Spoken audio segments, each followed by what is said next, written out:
উপস্থিত রয়েছেন, তাদের সঙ্গে কথা বলছেন মুখ্যমন্ত্রী এবং এই মুহূর্তে তিনি সাংবাদিকদের সামনে রয়েছেন। অন্যদিকে খুলনা জেলা রয়েছে এই মুহূর্তে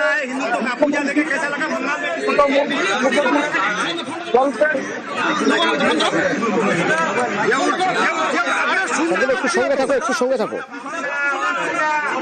मुझे बाबा को दर्शन करने का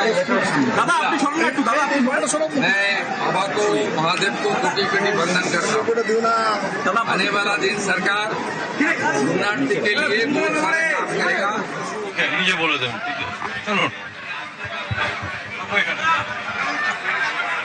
दादा दूसरा सवाल, जिस तरह से अम्फान में लूटा गया नहीं भाई यहाँ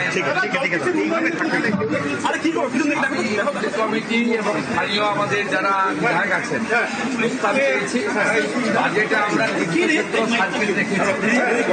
গোটা রাজ্যের তীর্থক্ষেত্র সার্কিট যাতে কোচবিহারের মোহাম্মদপুর জলপেশ মন্দির থেকে আলিঘাট দক্ষিণেশ্বর হয়ে তারাপীঠ পর্যন্ত 1000 কোটি টাকা বরাদ্দ হয়। যেমন যেমন যাবে যা যা প্রয়োজন সব হবে এবং আমরা টিমও পাঠাবো কিছুদিনের মধ্যে। বড় আর্কিটেক্টরা